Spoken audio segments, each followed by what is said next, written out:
ভারতীয় অভিযানের পরের ধাপ শুরু হয় জামাত ইসলামী নেতাদেরকে হত্যাকাণ্ডের মাধ্যমে।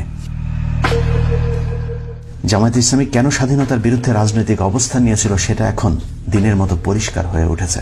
একাধারে স্বাধীনতা বিরোধী এবং কট্টর ভারতের বিরোধিতা করবার কারণেই জামায়াতকে ভারতের টার্গেটে পরিণত করা হয়। মাওলানা দেলোয়ার হোসেন সাঈদীর মামলার সাক্ষী সুখরঞ্জন বালিকে আদালতের সামনে থেকে ভারতে তুলে নিয়ে যাওয়ার মধ্য দিয়ে প্রমাণ হয় কথিত যুদ্ধাপরাধের বিচার ভারতের প্রেসক্রিপশনেই সংগঠিত হয়েছে। এই মাহফিলের পর আবার আপনাদের সামনে কথা বলতে পারবো এর কোনো গ্যারান্টি নাই। এই পৃথিবীতে বাংলাদেশের সবচাইতে বড় দুশমন ভারত। জামায়াতকে পঙ্গু করে দেওয়ার পর শুরু হয় বিএনপি ধ্বংসের নীল নকশা। চেয়ারপারসন বেগম খালেদা জিয়া, তারেক রহমান সহ বিএনপির যারা দেশপ্রেমিক ভারত বিরোধী তাদেরকে সব বেছে বেছে শেষ করে দেয়া হয়, যার শুরুটা হয়েছিল ইলিয়াস আলীকে দিয়ে।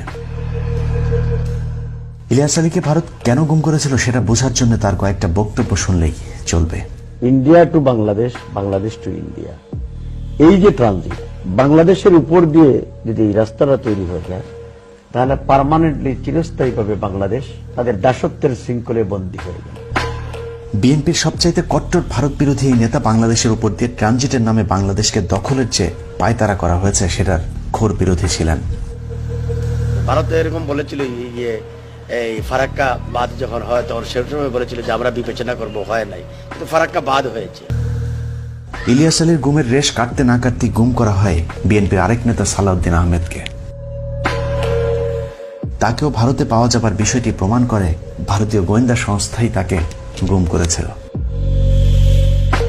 দিল্লির একটা তাবেদার রাষ্ট্র বাংলাদেশে কায়েম করবার জন্য, আমাদেরকে পরাধীন জাতিতে পরিণত করবার জন্য। শুধু রাজনীতিবিদ নয়, ভারতের বিরুদ্ধে কথা বলার অপরাধে গুম করা হয় সাংবাদিক গবেষক ফরহাদ মাঝহারকে।